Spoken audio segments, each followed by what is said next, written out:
Bonsoir à toutes et à tous, et merci de vous être disponibles pour cette séance qui va être largement consacrée à notre budget de 2025, au budget primitif du moins.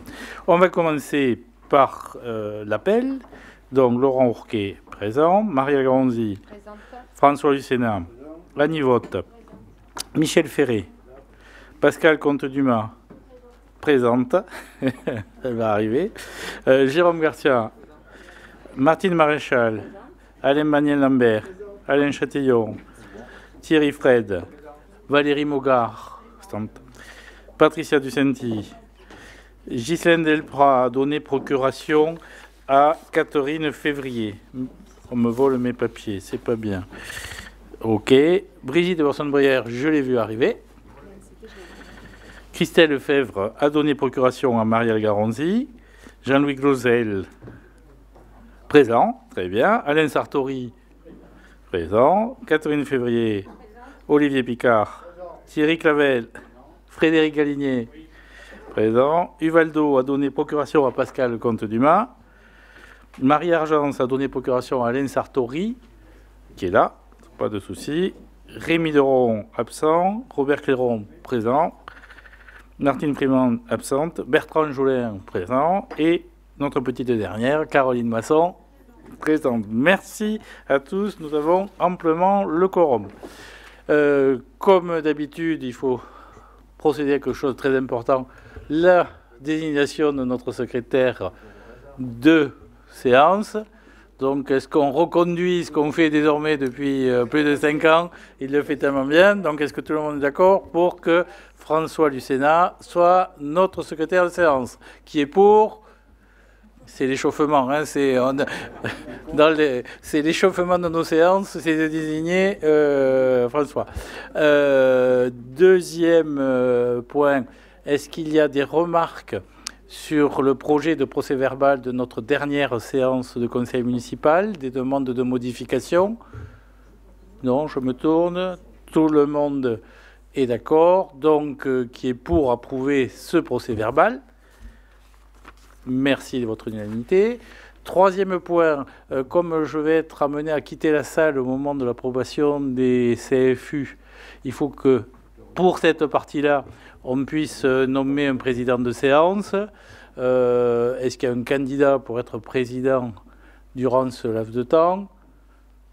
Michel? Je ne dis pas que tu es le doyen, mais pas loin. Voilà.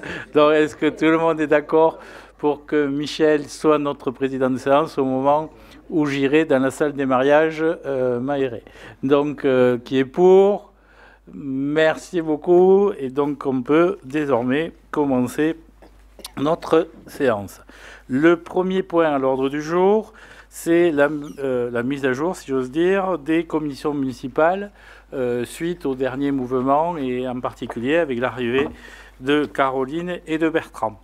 Donc, nous avons à pourvoir au niveau des commissions que nous avions mis en place et faire appel à des candidatures. Donc la première commission qu'on vient de compléter, c'est la commission des affaires sociales et solidarité. Est-ce qu'il y a des candidats pour cette commission? Oui, Thierry, tu peux être candidat, Thierry, il n'y a pas de souci, mais... Non, mais attends, c'est le process, il y a d'autres éléments, il faut... Alors, je vous propose, et si Robert en est d'accord, qu'on fasse ça à main levée pour là-dessus, plutôt que de passer à bulletin secret, si tout le monde est d'accord autour de la table. Je vais peut-être plus commencer par là, ça va nous gagner un peu de temps sur notre tour du jour. Donc, sur cette commission affaires sociales et solidarité, j'ai vu une main se lever. Thierry Fred, est-ce qu'il y a d'autres candidats? Non. Donc, est-ce que tout le monde est d'accord pour que Thierry soit membre de cette commission? Qui est pour? Merci de cette unanimité. Deuxième commission à mettre à jour, c'est la commission urbanisme, habitat et aménagement durable. Y a-t-il des candidats? Alain Manier, est-ce qu'il y a... Et Olivier. Et Olivier. Donc, on va faire un débat. Donc, on va voter, alors là, du coup, qui est pour Alain Magnien? Parce qu'on va le faire comme ça. Donc, qui est pour Olivier? Alors, attends, Olivier, il faut compter. Est-ce que vous avez compté? Alors, on refait. Qui est pour Alain Magnien? On refait. C'est qui compte? Non, mais il n'y a pas tous, parce qu'après... Si, tout le monde ou pas? Donc, pour Alain Magnien, qui est pour? Il faut le faire sérieusement, quand même, qu'on n'ait pas de soucis derrière. Donc, on en voit 2 qui ne sont pas pour. Donc, qui est pour Olivier? Ah, mais attends, mais vous ne pouvez pas voter 2 fois. Ah non, non, vous ne pouvez pas voter. Donc, c'est 2. À un moment donné, on peut... Non, non, non, on ne va pas bourrer les urnes. Hein. Et non, c'est un candidat sur les 2, c'est pas les 2. C'est pour ou l'un ou l'autre. Hein, on ne bourre pas les urnes. Donc, moi, j'ai compté 2 pour Olivier et le reste pour Alain. Merci. Alors, on est plaisanté, on n'est pas arrivé hein, si on plaisante comme ça toute la soirée. 3e élément, commission jeunesse, culture et communication. Y a-t-il un candidat? Je me tourne vers... Oui, c'est le moment de lever le doigt, Bertrand. Si tu as fait acte de candidature, donc Bertrand Join fait acte de candidature, et c'est bien que tu prennes le temps de le faire. Donc, y a-t-il d'autres candidats? Non. Donc, qui est pour élire Bertrand à ce poste-là? Bon, Olivier ne nous a pas mis la patrouille, tout va bien. C'est ça derrière. Dernière commission à mettre à jour, c'est le comité consultatif du marché de plein vent. Là aussi, appel à candidature. Valérie, très bien, mon gars. Là-dessus, est-ce qu'il y a d'autres candidats ou candidates?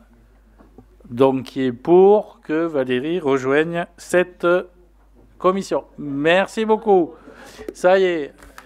Allez, c'était pour se lancer là aussi. Et merci à nos conseillers qui vont consacrer du temps là-dessus. Deuxième point, c'est Martine. Et là, on se tait, on écoute Martine. Et on peut l'interrompre, bien évidemment, quand on l'aura proposé. Donc, Martine va intervenir sur les points 2 à 9 de notre ordre du jour, qui est avec l'approbation des comptes et du CFU et le vote du budget primitif et des taux au passage, etc. Voilà, la parole est à Martine. Voilà, donc je vais te demander de sortir puisque c'est la règle d'usage que... Ah, pardon, alors... Ah bon, c'est que pendant le vote, ok. Bon. D'accord. Bon, mais donc bonsoir à tous. Voilà, nous allons voir les comptes financiers 2024, sachant qu'on les avait déjà examinés lors du rapport d'orientation budgétaire, donc début mars. Les comptes de 2024, que ce soit pour le budget principal ou le centre municipal de santé, dont on va parler juste après, sont identiques à ceux qu'on vous avait présentés début mars. Donc ça nous permettra d'aller un peu plus vite et vous les avez reçus aussi. Donc voilà, je vais aller à l'essentiel, je vais essayer. Donc pour la section de fonctionnement 2024, nous avons un total de dépenses 11 996 000 euros, hein, je vais arrondir les chiffres, donc 6% de plus qu'en 2023 comme vu, et le poste qui a évolué le plus, c'est les charges personnelles, donc 7 217 000 euros, soit 8%, mais ce montant est quasiment conforme au budget qu'on avait voté il y a un an, donc au niveau de ce poste. Si on y rajoute les opérations d'ordre, comme il se doit, le total des dépenses de ce budget s'élève à 12 976 653 euros. Concernant les recettes maintenant, nous avons en total 14 780 257 euros, une hausse de 5% par rapport à 2023. Un poste principal, c'est le poste impôts et taxes, qui a été en augmentation de 5% lui aussi. Les autres postes n'ont pas cette évolution, d'où le fait qu'on ait un total de 5% au global. Donc d'ores et déjà, pour retenir un premier chiffre, si on fait la différence entre les recettes et les dépenses de fonctionnement, on a un excédent sur l'année 2024 de 1 803 000, qu'on va revoir tout à l'heure, bien sûr, pour les affectations. Si nous passons à la section d'investissement, là aussi donc les chiffres déjà examinés, pour 2024, concernant les dépenses, donc en haut, en opération réelle, nous avons 9 666 000 euros. Donc nous avons investi en travaux pour 8 800 000 euros si on fait le total des 4 premières lignes. Et dans ces dépenses-là, donc, sont imputées l'annuité du capital de la dette remboursée, soit 867 000 euros. Donc, si nous y rajoutons des opérations d'ordre et notamment une opération patrimoniale de 180 000 euros, qui est un don, qu'on passe donc en dépenses et en recettes juste après dans les recettes. Voilà, s'agissant d'un don, c'est une opération qu'on appelle d'ordre qui s'annule avec les recettes. Le total des dépenses d'investissement de 2024, 9 879 000 euros. Elles ont été donc financées par les recettes suivantes. On a le chapitre dotation réserve, 4 631 000 euros, c'est le poste principal. Il comprend l'affectation du résultat de 2023 qu'on avait fait là, il y a un an, 3 588 000 euros, le remboursement de la TVA pour 854 000 euros et la taxe d'aménagement perçue en 2024, 188 000 euros. Donc, dans les recettes, nous avons aussi perçu des subventions d'investissement, 1 611 000 euros. Nous avons bouclé avec des emprunts pour 4 400 000 euros. C'est pour l'essentiel donc de ces recettes. Et donc, si nous faisons la différence entre les recettes d'investissement et les dépenses, nous avons un excédent sur l'année de 2 113 000 euros. On continue avec un focus sur la dette, donc les annuités de dette, notamment sur les années à venir, et le profil d'extinction de la dette qui montre que nos emprunts vont fortement diminuer dans les années à venir. Alors bien sûr, les nouveaux emprunts vont s'y rajouter, mais en tout cas, les emprunts actuels vont diminuer et ça nous laisse des capacités d'emprunt à nouveau. Donc, on en arrive au résultat, juste avant, bien sûr, de voter. Donc, qui sont ceux qu'on vient de voir, section d'investissement, qui est présentée donc, en premier. L'excédent dont je vous ai parlé, 2 113 391 euros. On y enlève le déficit qu'on avait fin 2023, soit 735 976 euros. On y enlève aussi les restes à réaliser qui sont de 2 365 939 euros. Et donc, on a un résultat cumulé de cette section de négatif de 988 524 euros. Donc, c'est un besoin. En section de fonctionnement, l'excédent qu'on a vu tout à l'heure, recettes moins dépenses, 1 803 604 euros. On y rajoute le résultat reporté de 2023, 1 96 168. Et ça nous fait un total de 2 899 772 que nous allons affecter une fois que ce sera voté. Donc voilà pour la présentation du budget principal. Alors avant le vote, je présente aussi le centre municipal de santé, comme ça tu ne sortiras qu'une fois.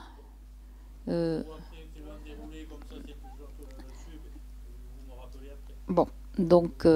Et je vais en profiter juste parce que j'ai oublié de le faire, d'excuser M. Bruyère, notre trésorier, qui n'a pas pu venir ce soir pour des raisons personnelles.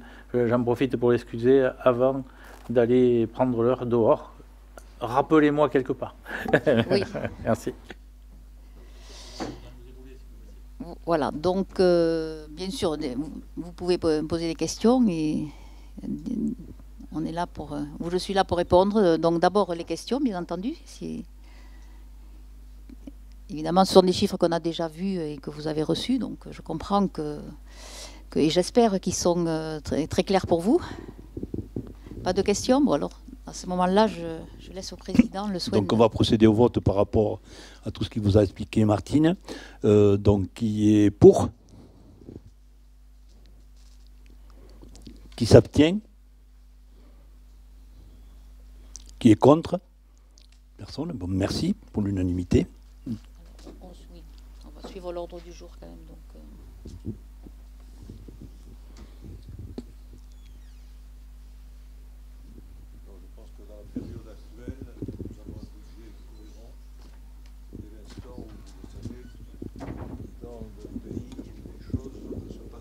2021 et les budgets sont en difficulté. Donc je pense qu'il faut maintenir cet équilibre tel que nous l'avons et qui nous permet de le voter. Voilà. Alors, donc je comprends qu'on a voté. On a voté, merci. Ça a été voté à l'unanimité. Merci de ça. Voilà, donc maintenant le deuxième budget, c'est le centre municipal de santé, bon, des chiffres un peu plus légers. En fonctionnement pour 2024, donc les dépenses s'élèvent à 221 288 €, une hausse des charges de personnel, mais expliquée par l'embauche d'un médecin et d'un troisième en fin d'année. Avec les opérations d'ordre, on a un total de 230 546 € en dépenses. Côté recettes, on a donc également des recettes en hausse qui viennent notamment de ces nouveaux médecins, bien sûr, principalement. Pour information, la dotation de la commune en 2024 a été de 85 000 € dans le chapitre dotation et participation. Donc total des recettes 212 180 €, ce qui pour ce budget 2024 nous crée un besoin par différence dépenses moins recettes de 18 365 €. Sur la section d'investissement de ce budget, nous avons des dépenses pour 5 535 € en 2024, un report d'exécution de 2023 négatif de 11 069 €, donc des dépenses totales de 16 604 € à couvrir. En recettes, nous avons l'excédent de fonctionnement qui avait été capitalisé, 11 326 € l'année dernière, des opérations d'ordre, donc un total de 20 583 € de recettes. Et nous arrivons donc au solde. Donc investissement, en section investissement, on a un excédent de 15 048 €, moins le reporté de 2023, 11 069 €. Il nous reste un résultat de clôture de 3 980 €. Et comme on a 102 € de reste à réaliser, nous devrons affecter 3 878 €. Et en fonctionnement, donc le déficit dont je vous ai parlé 2024 de 18 365 €, mais on avait des reports excédentaires en 2023 de 33 755 €. Par différence, on a un résultat cumulé de 15 390 €. Donc voilà, je pense qu'il faut que tu repartes. Je pense que c'est terminé quand même après. Vous avez des questions particulières à poser sur cette présentation? Donc on va le mettre au vote. Alors qui est contre? Qui s'abstient? Donc c'est l'unanimité. Merci. Il faut aller chercher Monsieur le maire.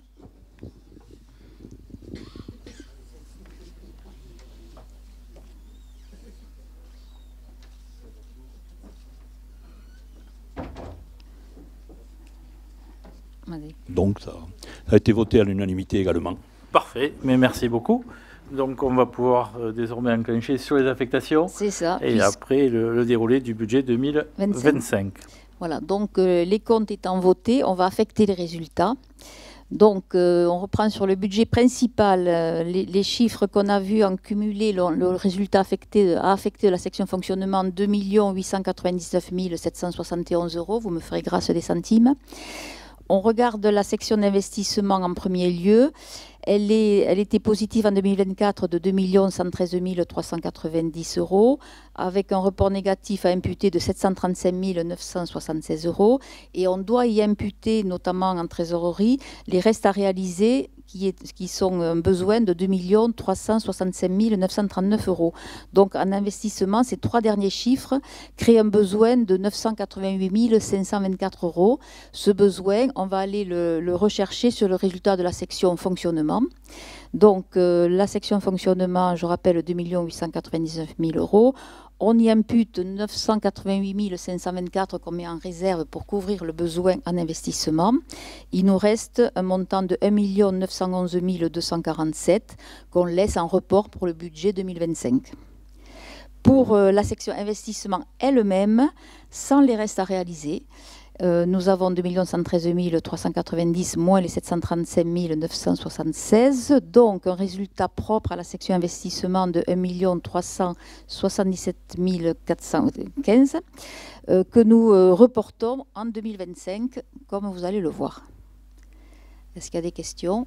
Donc, qui est favorable. Donc, vous voyez l'importance d'avoir des excédents en budget de fonctionnement pour nous permettre de mener des projets, puisqu'on est quand même élu pour mener des projets, pas uniquement pour avoir des dépenses, mais aussi pour projeter les éléments. Donc, c'est une fois de plus important ces équilibres-là en termes de fonctionnement pour nous permettre de développer nos projets.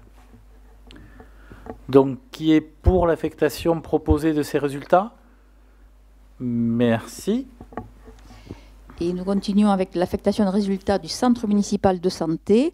Donc, en fonctionnement, en cumulé, on a un résultat de plus 15 389 €. Si on regarde la section d'investissement, elle est positive, 15 048 €, moins le reporté de 2023, 11 068, et moins les restes à réaliser, c'est un positif de 3 878 €. Donc on n'a pas à aller chercher sur le résultat de la section fonctionnement.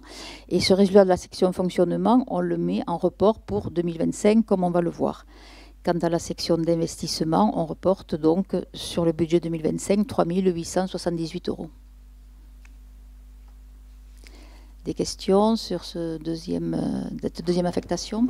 Donc là aussi, tout le monde est d'accord pour affecter suivant ce qui est proposé. Donc qui est pour, qui s'abstient, qui est contre, théoriquement personne. Merci. Donc, nous passons en 2025, mais oui, avec une question préalable, on va dire, qui est le vote des taux pour l'exercice 2025. Donc, vous avez le tableau récapitulatif qui reprend 2023-2024, les bases et les taux d'imposition. Pour 2025, les bases ont à peu près augmenté de 1,7% pour certaines, on va dire, parce qu'en matière de taxes d'habitation, on a eu, comme vous le voyez dans le tableau, une baisse importante des bases qui correspond aux régularisations effectuées par la DGFiP. Oui, donc là aussi, là, vous voyez, il y a un gros écart de base, pratiquement 400 000 € sur les taxes d'habitation, et désormais les taxes d'habitation ne concernent que les résidences secondaires. Donc le 400 000 est quelque chose d'assez important.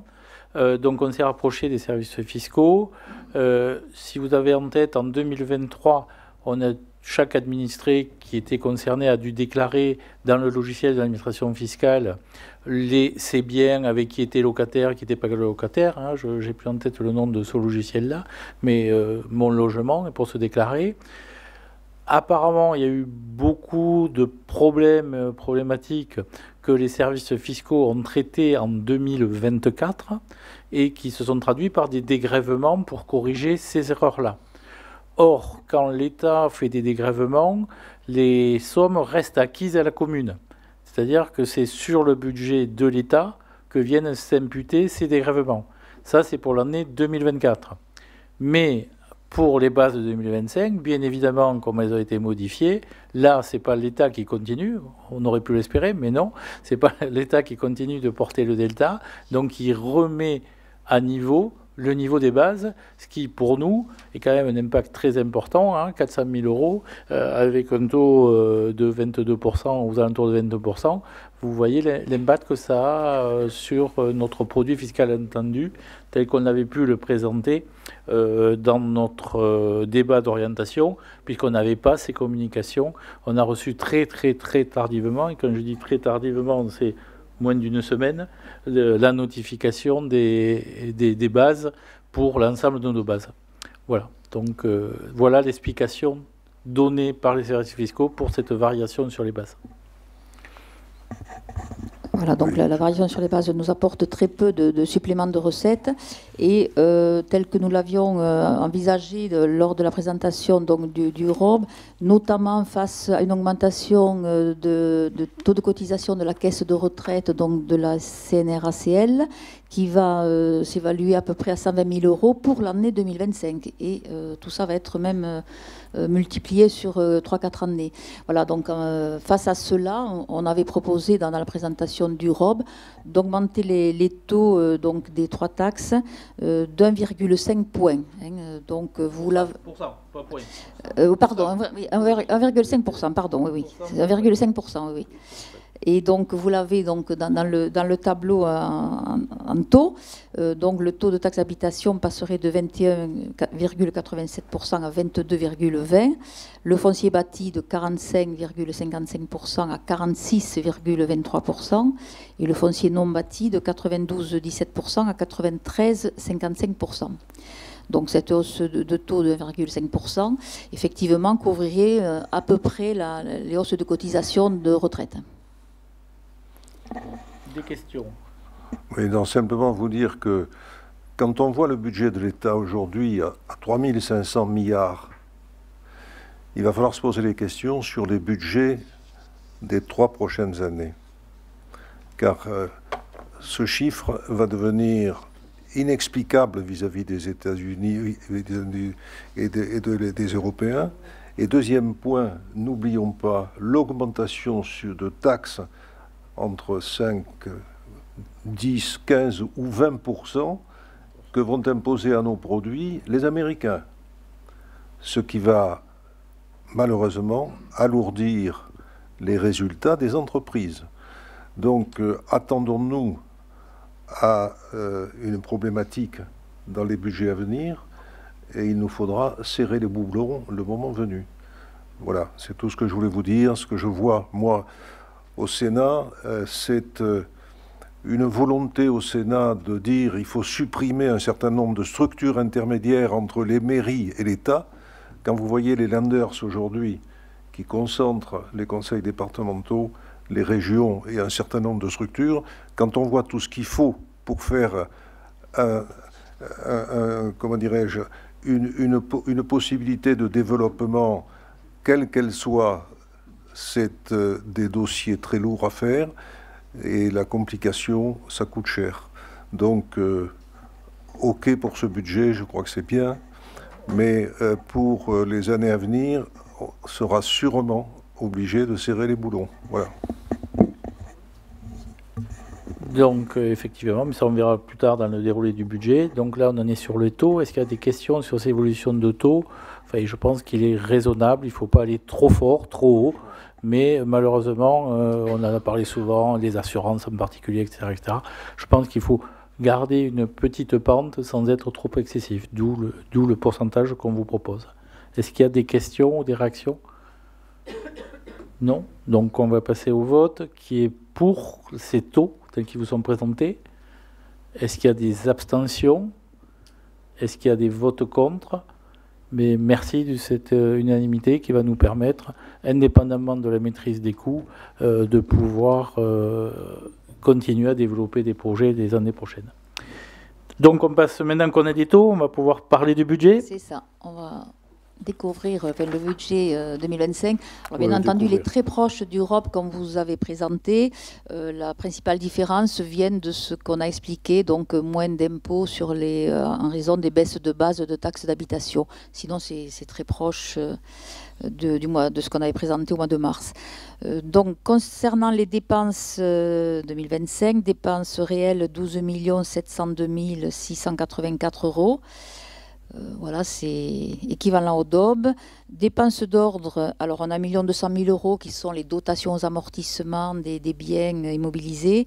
Et on a ce qu'on a voté tout à l'heure, le virement à la section d'investissement de 2 601 654 €. Donc, total des dépenses, 16 504 338 €. En recettes, donc, compte tenu de ce qu'on vient de dire pour les impôts et taxes, on a des 14 569 091 € de recettes. Et donc, avec le résultat reporté, comme on l'a vu tout à l'heure aussi, on équilibre le budget à 16 504 338 €. Voilà, donc c'est toutes les évolutions qu'on avait débattues lors du ROB, en fait, et qui sont des évolutions maîtrisées de nos charges, et bien sûr, enfin, sauf quand on les subit, bien entendu, et des évolutions, on va dire, telles que la conjoncture le porte pour les recettes. Ouais. Alors, des points importants, c'est les évolutions des frais de personnel liés aux cotisations en retraite, hein, c'est 110 000 €. À l'impact en année pleine des décisions de recrutement de personnel qu'on avait décidées dans les années 24, qui ont des effets pleine année pleine, pardon, et ce qu'on appelle le glissement vieillesse, ancienneté, etc., qui sont l'évolution des indices. Puisque c'est le poste de personnel qui est le plus important, puisque ça représente à peu près 60% de nos dépenses, 40% de nos recettes, ce qui est dans les ratios qu'on peut regarder par rapport à des communes qui sont un peu comme les nôtres. Moi, je tiens à remercier Colline Magès, notre directrice financière, et Benoît Croux, qui ont fait un gros travail avec chacun des services, ligne à ligne, pour entrer dans le détail de tous ces éléments-là, pour illustrer ce que disait Monsieur le Sénateur, de maîtrise où on a vraiment beaucoup challengé nos services, tout en leur laissant les moyens de travailler, parce qu'il faut quand même travailler. On est là pour répondre à des besoins administrés.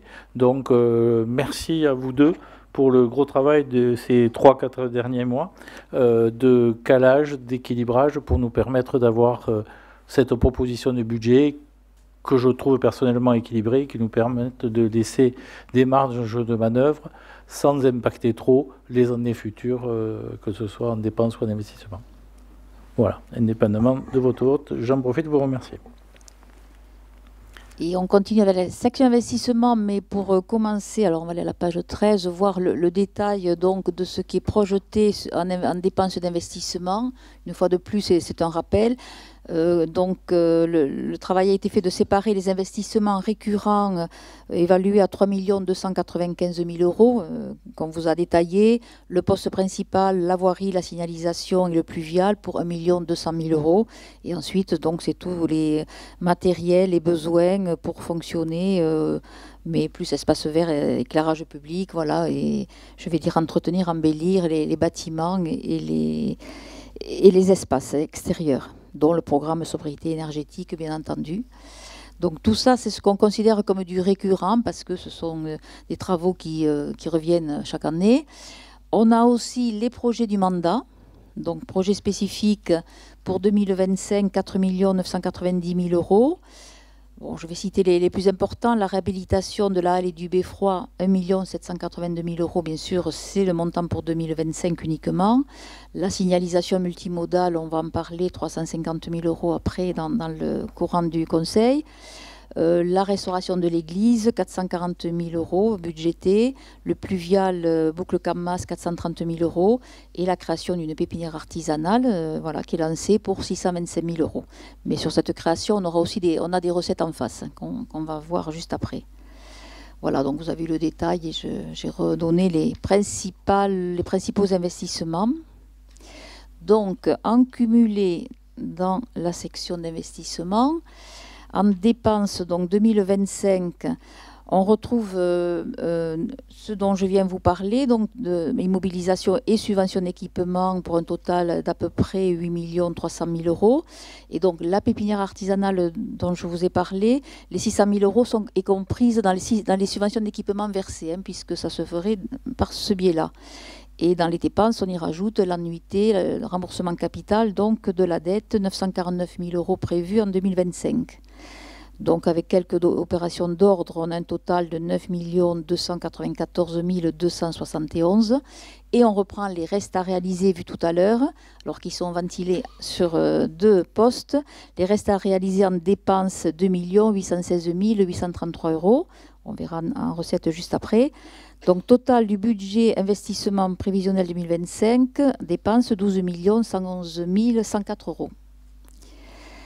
C'est couvert en recettes par du remboursement de TVA, 1 212 000 euros, de la taxe d'aménagement prévue pour 180 000 euros, l'excédent de fonctionnement capitalisé qu'on a voté tout à l'heure, 988 524 euros, des subventions encaissées pour 1 383 000 euros, des emprunts pour, je vais dire, équilibrer le budget pour 2 333 000 euros et des produits de cession, 383 000 euros. La pépinière donc est concernée par cette ligne, puisqu'elle revente à la fois et versement en dépenses d'une subvention.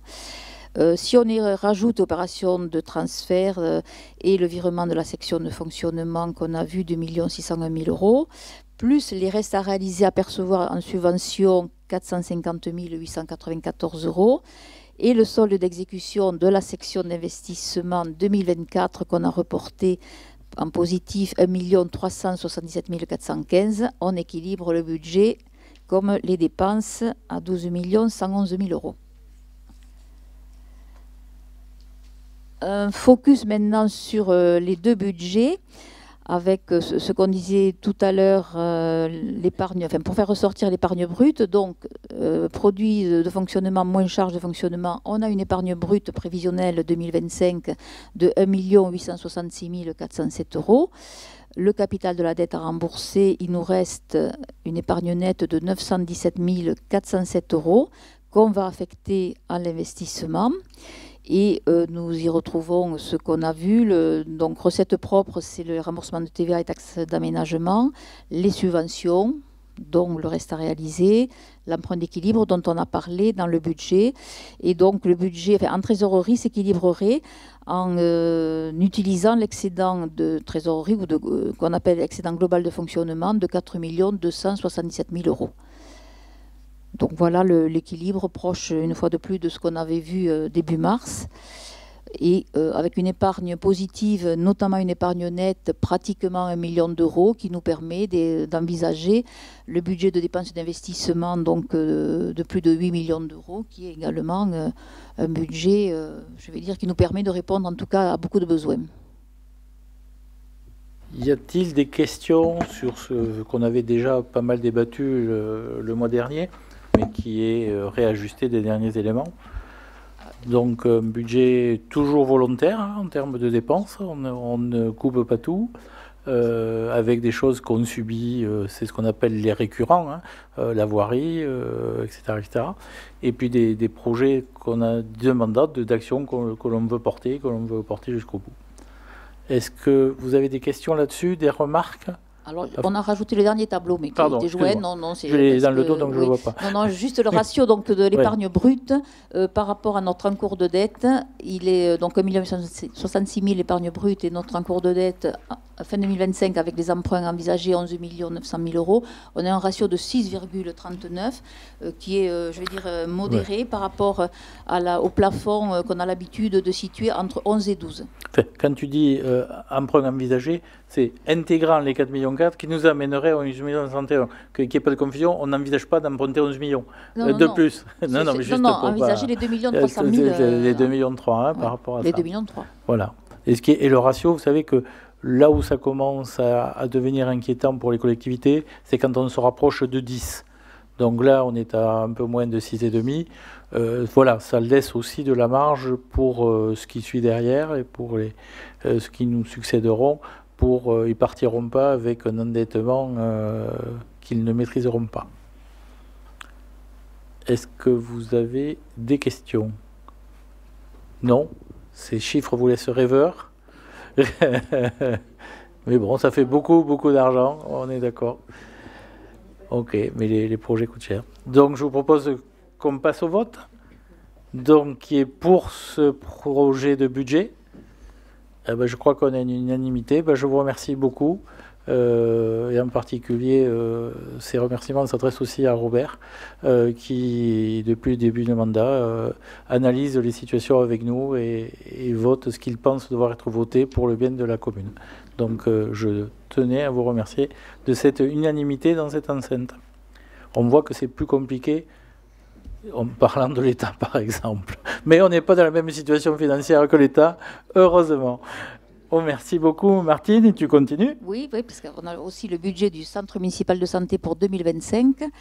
Donc, en dépenses de fonctionnement, on a une augmentation des charges de personnel, puisque là aussi, on envisage d'avoir le 3e médecin, en définitive, et on sait qu'à 3 médecins en année pleine, la rentabilité se fera. D'où le fait qu'on espère... L'équilibre, plus que la rentabilité, c'est l'équilibre qu'on cherche. La rentabilité à zéro, alors l'équilibre, oui, on va dire l'équilibre, oui, c'est vrai. Bon, donc, augmentation des charges de personnel avec cette embauche prévisionnelle, et un total de charges de 414 000 €. En recettes, donc, nous augmentons aussi, mais alors la participation de la commune, elle, va baisser, compte tenu justement de ce qu'on disait, hein, puisque le médecin est arrivé en décembre dernier, donc il va améliorer les recettes de consultation, donc ça va nous permettre de diminuer la participation de la commune, qui est prévue à 43 000 € en 2025, pour 85 000 € en 2024. Donc, avec bien entendu les recettes propres qui vont intervenir, nous aurions un budget en recettes de 414 000 € pour équilibrer, et compte tenu du résultat reporté qu'on a voté de 15 390 €.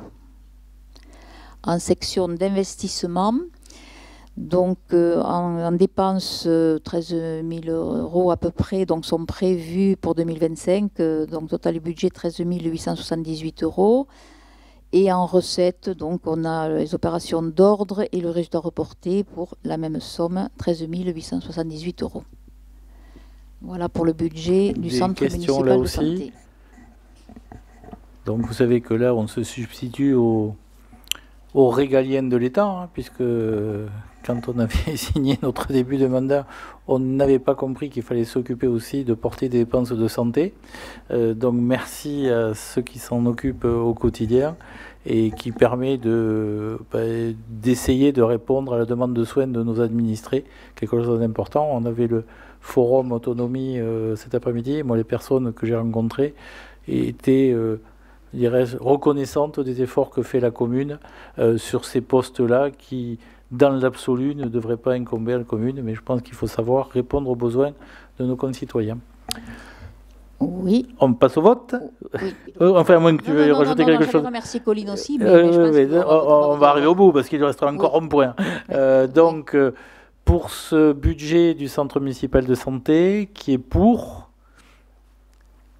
qui s'abstient, et merci une nouvelle fois de cette unanimité et à nos personnels de ce centre. Voilà, toujours toi. Ça me permet de remercier Colline et son service pour l'établissement de tous ces comptes, hein, parce que c'est du travail aussi, la clarté et je vais dire la rigueur de toute la présentation qui a été faite en amont. Donc on les remercie de leur travail. Alors on continue avec un point qu'il faut, je vais dire, passer en revue au moment du budget. Donc c'est l'état des autorisations de programmes de crédit de paiement. Donc il s'agit de programmes d'investissement pluriannuels. Vous avez l'habitude maintenant et on vous donne les montants révisés à certaines échéances, bon, notamment avec le vote du budget. Donc je vais les rappeler rapidement. Il y a la réhabilitation de la halle et du beffroi, montant révisé, donc bien sûr en pluriannuel pour 2 665 900 €. Vous avez la ventilation par année. La réhabilitation du tour de ville et des allées Charles de Gaulle. Bon, pour 2025, c'est 178 000 € à peu près prévus, mais le programme, en tout cas en autorisation de crédit, est ouvert à 6 570 000 €. Alors on ouvre des autorisations de crédit, puis les dossiers sont bien entendu votés au cas par cas dans une délibération individualisée. Nous avons peut-être la fin du projet du réaménagement du square Gabol et de ses abords, donc révisé à 1 075 000 €, puisqu'il y aurait quelques petites sommes encore à payer en 2025. Également, donc, réaménagement rénovation énergétique de l'école maternelle Roger Sudre, une autorisation de crédit pluriannuel à 2 650 000 €. Et la réhabilitation de l'église Notre-Dame, révisée pour un montant de 1 320 000 €. C'est les très gros projets de la ville. Certains sont déjà partis, d'autres sont en phase très amont, en particulier les tours de ville, hein, donc on est très amont. Bon voilà, donc c'est ce qu'on avait voté dans les précédents conseils, qu'on synthétise pour qu'on se redonne les chiffres globaux. Voilà, donc on doit voter également, je pense qu'on vote sur votre information. On prend acte de ces crédits et de l'actualisation de ces crédits. Donc tout le monde est d'accord pour prendre acte? Merci. Et merci à Martine de ta présentation synthétique mais détaillée. C'est toujours un exercice compliqué sans perdre l'assistance sur des montants et des chiffres aussi détaillés, aussi importants. Point suivant, c'est Marielle sur les crédits de contribution aux organismes de regroupement. Donc, individualisation des crédits de contribution aux organismes de regroupement, exercice 2025. Les contributions aux organismes de regroupement auxquels adhère la commune ont été inscrites à l'article 65 568 du budget primitif 2024. Il convient de procéder à l'individualisation du montant des crédits ouverts pour chaque organisme. Je vous propose d'approuver la répartition des crédits selon le détail ci-dessous. Pour l'association foncière de remembrement, 310 €. Pour l'école intercommunale de musique du Lauragais, 30 460,30 €. Pour un total de 30 770 € 30 centimes. Qui s'abstient? Pardon, est-ce qu'il y a des questions? Qui s'abstient? Qui est contre? Je vous remercie. Oui. Subvention, c'est pour toi, Pascal. Pascal, sur le centre social et le CCAS. Subvention au centre communal d'action sociale, CCAS, exercice 2025. Les missions du CCAS de Revel sont notamment d'animer une action générale de prévention et de développement social sur la commune, en liaison étroite avec les institutions publiques et privées. CAF, MSA et associations diverses et autres. Différentes missions concernent les populations les plus fragiles, avec la lutte contre l'exclusion, la possibilité d'avoir une domiciliation au CCAS ou l'instruction des demandes d'aide sociale légale. Le CCAS accompagne les seniors et les personnes en situation de handicap dans l'accès aux aides sociales et les démarches administratives. Le CCAS anime également un centre social qui est un lieu d'échange et de partage ouvert à tous. Vous savez qu'aujourd'hui, il s'appelle Maison Monique Cullier.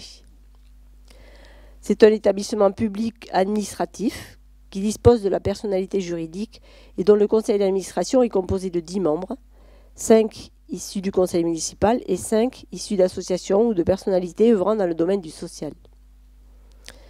Afin de permettre au CCAS de contribuer à mettre en œuvre ses missions, je vous propose de lui attribuer une subvention de fonctionnement de 315 000 € pour 2025, qui représente environ 50% de ses recettes de fonctionnement. Un exemplaire du rapport d'orientation budgétaire a été joint à la note de synthèse et la dépense correspondante est prévue à l'article 657 363 du budget communal 2025. Donc, deux commentaires là-dessus. Donc, c'est une augmentation de 5% de la subvention par rapport à l'année précédente, puisqu'on était à 300 000 sur l'exercice 2024. Donc, ça, c'est mon premier commentaire. Et merci aux élus, dont certains sont autour de la table, pour leur travail, puisqu'on a beaucoup travaillé sur le budget de cette structure pour essayer, là aussi, d'optimiser et de maîtriser les évolutions de dépenses tout en continuant de rendre des services, avec en particulier un service que nous, élus, considérons particulièrement important, qui est le portage des repas aux personnes en difficulté, qui a un coût important sur le budget du CCAS, puisque indépendamment du prix du repas, il y a le personnel qui s'en occupe, il y a le véhicule, etc. Mais le conseil d'administration du CCAS considère que c'est un élément de lien social vital important pour ces personnels les plus pour ces personnes les plus en difficulté, et on a pris l'option et la variation de ce budget et de la subvention de 300 à 315 est fortement due à l'évolution des coûts de ce service-là, que l'on pense important de maintenir. Voilà, ce qui ne nous empêche pas de discuter aussi le prix du repas qu'on achète à l'extérieur. Nous avions une réunion en début de semaine sur ce sujet-là. Donc voilà, donc qui est pour cette subvention. Enfin, pardon, excusez-moi. Non, vas-y, excusez-moi. Non, je me réveille pas.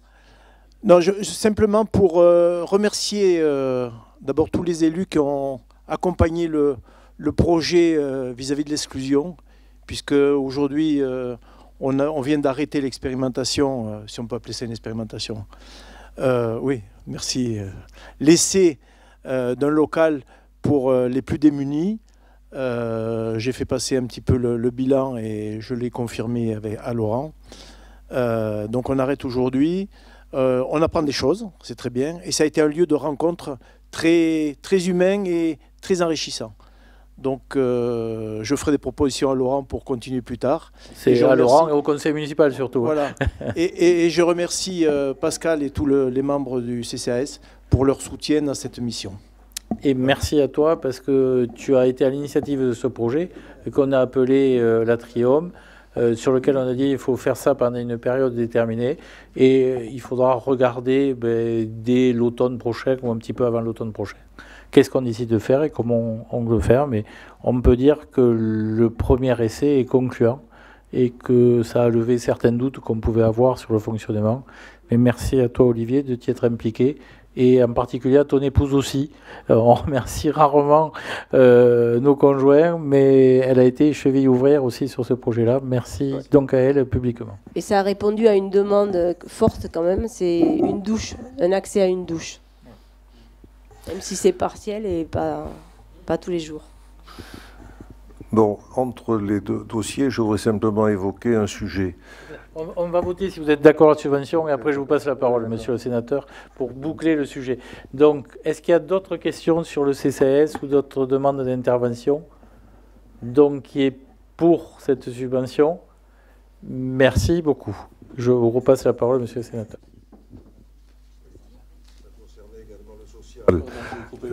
L'hôpital donc est en travaux et nous espérons que d'ici quelques mois, il pourra enfin ouvrir, mais reste un problème majeur, c'est le problème pour le personnel de pouvoir garer à côté. Il y a des travaux qui vont être ouverts à l'église. Une partie des gens viennent s'installer là. Je pense qu'il va falloir qu'on regarde avec Laurent, bien sûr, puisqu'il préside le conseil. Il faut qu'on voit comment, soit on peut utiliser les terrains arrière qui arrivent jusqu'à la route Saint-Ferréol et voir comment on peut les utiliser et comment on peut financer ces travaux, soit pour l'église, faire en sorte que le matériel ne soit pas sur le parking, mais sur la partie arrière. Donc c'était les deux dossiers que je voulais évoquer, parce qu'ils nous concernent et ils nous permettront peut-être d'envisager, avec l'appui de l'hôpital, la réalisation d'un parking supplémentaire. Alors, moi je remercie, puisque c'est mon jour de remerciement, hein, profitez-en, c'est pas tous les jours. François et les équipes des services techniques qui ont déjà travaillé sur la partie aménagement de ce chantier, qui, je le rappelle, ne va démarrer qu'en septembre-octobre, donc on a un peu de temps devant nous, et qui arrivent avec des propositions, je pense, qui vont nous permettre de ne pas empiéter sur le parking dit de l'église. Et on a déjà pris langue avec le conseil départemental sur l'utilisation possible du dispensaire, dont en partie pour voir comment on peut arriver à se garer derrière. Donc c'est des sujets, si ça peut vous rassurer, monsieur le sénateur, que nous avons pris en main et on avance au rythme, pas de sénateur, mais un peu plus rapide. Je ne peux pas le louper, ça. Ne vous trompez pas, c'est les députés qui sont longs à travailler, pas les sénateurs.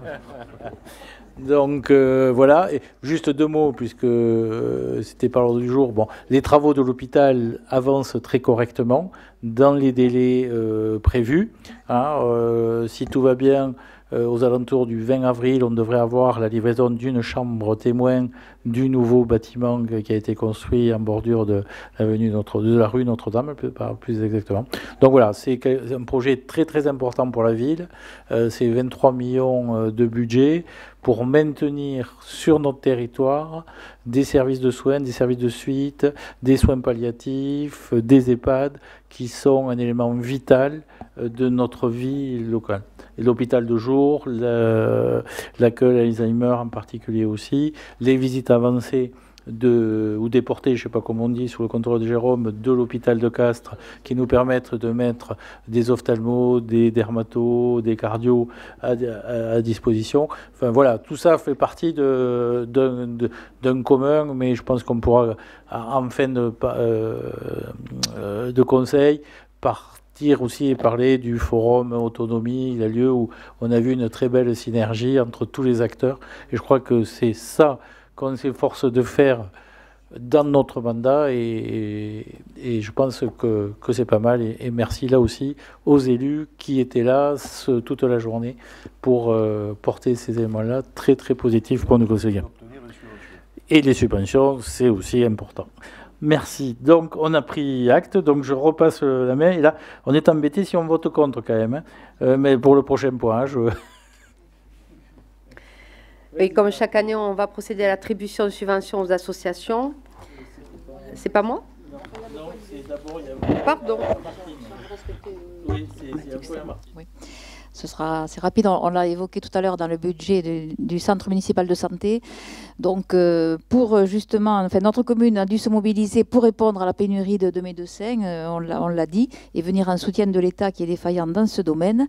Donc, on a vu le budget tout à l'heure, et en attendant l'équilibre complet un peu plus tard, donc pour équilibrer le budget, on doit adopter une subvention d'équilibre de 43 000 € pour 2025, en baisse par rapport à 2024, comme je vous l'ai dit, si vous m'avez bien suivi.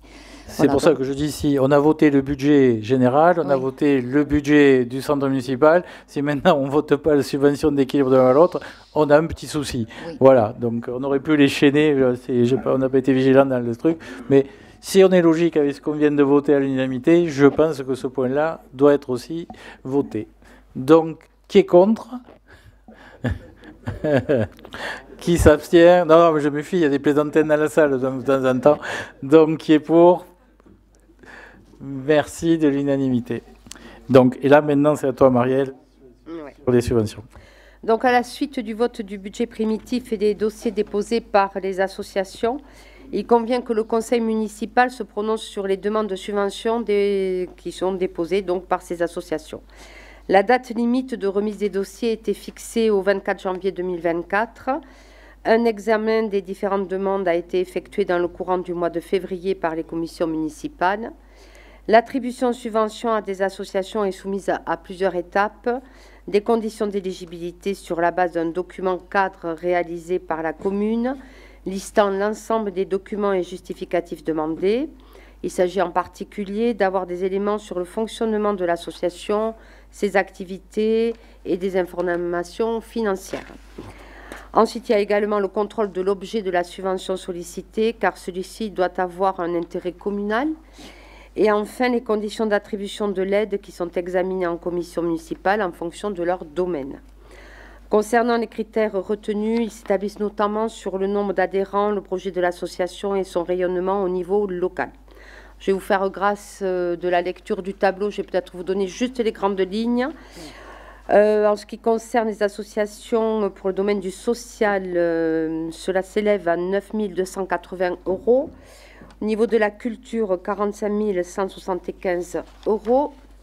Ensuite, nous passons à l'environnement, 950 €, l'enseignement, 25 066 €, l'artisanat commerce, 76 300 €, l'agriculture, 7 000 €, les loisirs, 34 150 €, les sports, 143 200 €, le monde combattant, 1 550 €. Et ensuite, on est avec le COS, donc le comité des œuvres sociales du personnel municipal et du CCAS, à hauteur de 83 800 €. Donc, je vous propose d'approuver l'attribution des subventions aux associations telles que mentionnées ci-dessus, pour un montant total de 426 471 €. Ces dépenses sont inscrites à l'article 65 748 du budget principal de la commune. Est-ce qu'il y a des questions? On passe au vote. Qui est contre? Qui s'abstient? Donc tout le monde est pour. Je vous remercie. Et moi je voudrais remercier les commissions, l'ensemble des commissions, les adjoints qui ont travaillé très en détail, ASOC par ASOC, tel que l'a décrit Marielle, pour arriver à ces éléments-là, qui nous permet de, globalement, sur les associations, si on intègre le CCS, le COS, d'arriver à maintenir le montant avec une légère baisse de 5% pour certaines associations, mais qui était nécessaire pour arriver à maintenir l'équilibre global. Et je voudrais rajouter à ce chiffre, parce que ça, c'est la partie émergée de l'iceberg, cette fameuse somme de 450 000 €, le montant valorisé des mises à disposition ou de personnel ou de matériel que l'on fait pour l'ensemble des ASOC, qui, pour l'année 2024, s'est monté pratiquement à 1 600 000 €. C'est-à-dire que sur notre budget, j'allais dire l'effort, mais l'effort n'est pas le bon mot, mais le support apporté à nos associations atteint pratiquement 2 millions d'euros. On dit souvent, et parce qu'on le pense tous, que c'est ça qui contribue au bien-être et au lien, quel que soit le domaine pour ce lien-là, mais on est capable de dégager 2 millions d'euros pour aider nos associations. Mais merci aussi à tous nos bénévoles dans toutes ces associations, parce que sans ça, ça n'aurait pas trop de sens. Donc, oui, rien n'existerait, ou de façon encore plus complexe. Donc, merci à tous, et puis moi, je m'enorgueillis de pouvoir dégager 2 millions d'euros pour ça. Le prochain est une prochaine, c'est Marielle. Oui, c'est dans la logique du dossier que nous venons de voir. C'est la convention d'objectifs et de moyens avec les associations recevant des subventions annuelles supérieures à 23 000 €. Donc l'article 10 de la loi 2000-321 du 12 avril 2000 prévoit que l'autorité administrative qui attribue une subvention doit, lorsque cette subvention dépasse le seuil de 23 000 €, conclure une convention avec l'organisme de droit privé qui en bénéficie. La subvention peut prendre la forme d'un montant en numéraire et ou d'avantages en nature, comme la mise à disposition de locaux. Cette convention doit notamment définir l'objet, le montant et les conditions d'utilisation de la subvention attribuée. Les associations listées ci-après participent activement à l'animation, à la vie sociale, économique et éducative de notre commune. Elles bénéficient en retour d'un soutien de la commune par le versement d'une subvention et la mise à disposition de locaux dans le cadre de leur activité. La valorisation des avantages en nature a été fixée par la délibération en date du 4 avril 2024. Je vais simplement les citer et je laisse les chiffres dans le tableau, vous les avez lus. Donc, au niveau des associations, nous avons le comité des fêtes de Revel, le comité des œuvres sociales du personnel municipal et du CCAS, le foyer des jeunes de Dreuil, le foyer des jeunes de Vore, IMARA, donc l'Institut des métiers d'art et de l'artisanat, le judo club revellois, la boule sportive, les aînés revellois, le rugby club revellois, Sylvéa musée du bois, tennis club, l'USR pétanque, l'USR Revel football. Des conventions ont donc été établies afin de fixer les objectifs et les moyens respectifs des deux parties.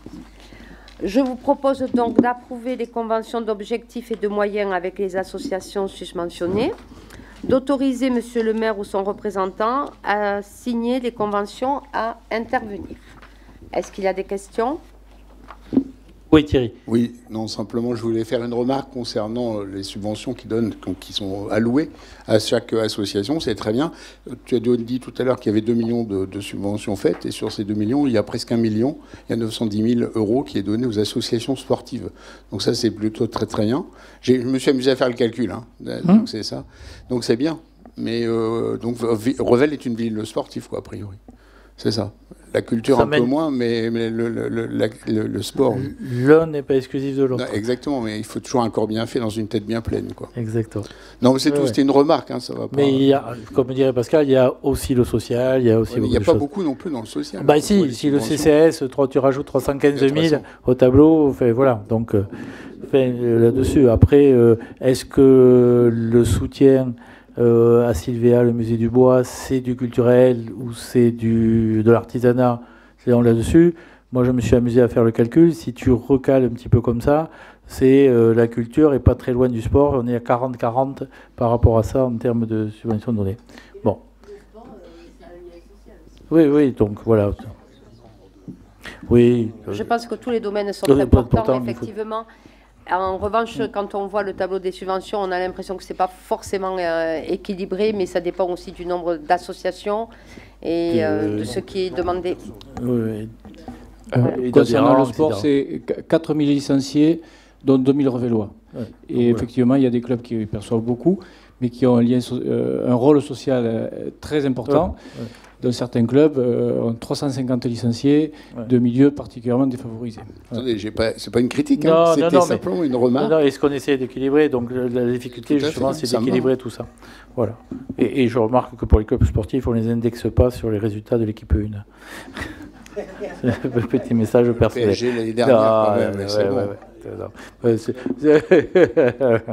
Non, c'était une blagounette. Mais voilà. Ok, donc... on passe au vote? Eh bien, on passe au vote, oui. Voilà, donc qui s'abstient? Qui est contre? Voté à l'unanimité, je vous remercie. Merci. C'est Annie, sur la répartition des charges des écoles. Répartition des charges de fonctionnement des écoles publiques, montant de la contribution de la commune de résidence à la commune d'accueil pour l'année 2024-2025. Le Code de l'éducation a fixé le principe général de la répartition intercommunale des charges des écoles publiques accueillant des enfants de communes extérieures. Les communes de résidence des élèves sont, sous certaines conditions, tenues de participer aux frais de fonctionnement de l'école de la commune d'accueil. Les dépenses faisant l'objet de la répartition des charges, rappelées par la circulaire du 27 août 2007, sont les dépenses d'entretien des locaux et du matériel scolaire, les dépenses de fonctionnement des locaux, l'entretien et le remplacement du matériel et du mobilier scolaire, la location et la maintenance du matériel informatique pédagogique, les fournitures scolaires, les contrôles techniques réglementaires, la rémunération des ASSIN, des intervenants extérieurs chargés d'assister les enseignants, la quote-part des services généraux de l'administration communale, le coût du transport des élèves de leur école aux différents sites pour les activités scolaires, ainsi que le coût d'utilisation de ces équipements. Les activités périscolaires étant facultatives, ces dernières ne sont pas prises en compte. Le coût moyen d'un élève des écoles publiques maternelles et élémentaires pour la commune s'élève à 1 105 €. Je vous propose de fixer la participation demandée aux communes de résidence pour l'année scolaire 2024-2025 à 700 €. Des questions? Qui est contre? Qui s'abstient? Je vous remercie. Et merci. Et puisqu'on est dans les chiffres, on a à peu près 605 de mémoire ou 607 plus 100 de la Providence. Donc vous multipliez 1105 par 700, ça vous donne un peu le niveau d'engagement. Et c'est très bien aussi, hein, parce que ce n'est pas négatif ce que je dis là, mais ça vous donne en termes de budget ce qu'il faut mettre pour faire tourner nos écoles. Et indépendamment des gros investissements qu'on a pu faire les années précédentes ou qu'on fait cette année-là et les années à venir, qu'on va continuer à faire. Voilà. C'est encore à moi. Oui, oui, toi aussi. Participation de la commune aux dépenses de fonctionnement de l'organisme de gestion des écoles catholiques de Revel, l'OGEC, l'année 2025. L'article L 442-5 du Code de l'éducation stipule que les dépenses de fonctionnement des classes sous contrat d'association sont prises en charge dans les mêmes conditions que celles des classes correspondantes de l'enseignement public. Les dispositions de l'article L 131-1 du Code de l'éducation rendant l'instruction obligatoire dès l'âge de 3 ans, la commune doit prendre en compte le nombre d'élèves des classes maternelles et élémentaires pour le calcul de cette participation. Au cas d'espèce, 100 enfants de la commune sont scolarisés à la Providence. Le coût moyen d'un élève des écoles publiques maternelles et élémentaires pour la commune hors coût des activités périscolaires s'élève à 1 105 €. Le montant de 110 500 € de cette participation s'établit en multipliant le coût moyen d'un élève fréquentant les écoles de la commune par le nombre d'élèves de la Providence domiciliés à Revel.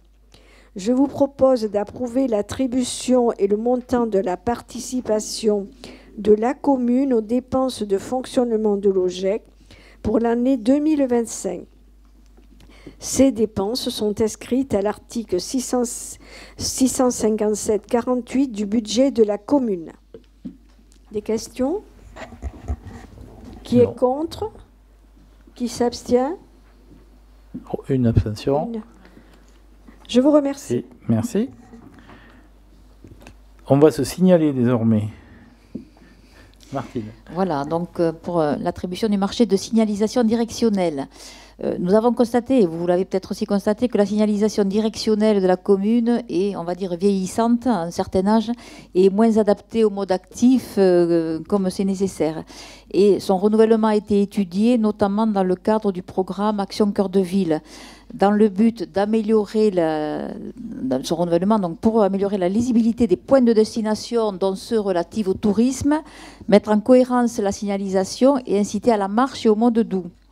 On a mandaté précédemment le cabinet Ascode pour faire une étude qui concerne Revel et sauf a été exclue la zone d'activité de la Pomme, donc qui est donc gérée par l'intercommunalité, et le site de Saint-Ferréol également a été mis hors de l'étude. Cette étude a permis d'établir un schéma directeur en prenant en compte la signalisation directionnelle routière, la signalisation d'information touristique, la signalisation piétonne et vélo et les lieux de stationnement. Et une charte graphique a également été retenue. Nous avons ensuite procédé à un appel à marché public, on va dire, dans le cadre d'un accord cadre mono-attributaire à bon de commande. Donc la procédure a eu lieu. Elle s'est soldée par une seule offre reçue. Et cette offre donc provient de l'entreprise Sud-Ouest Signalisation pour un montant estimatif de 167 749 € hors taxe, soit 201 299 € TTC. C'est estimatif puisque c'est la base de prix unitaire et que la mise en place exacte pourra changer selon les quantités posées.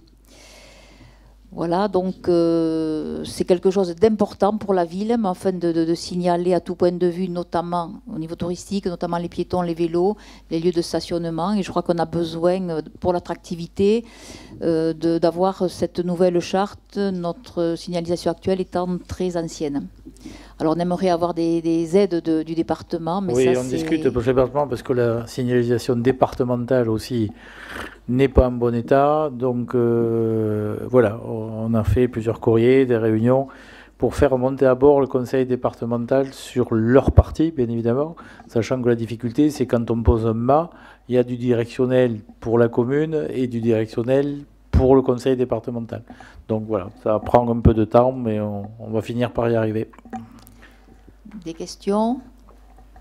Non. Non. Donc êtes-vous d'accord de retenir cette entreprise? Donc oui, la commission s'est réunie, on a examiné tout ça, bien évidemment, comme dans chaque contrat de ce type. Donc qui est pour?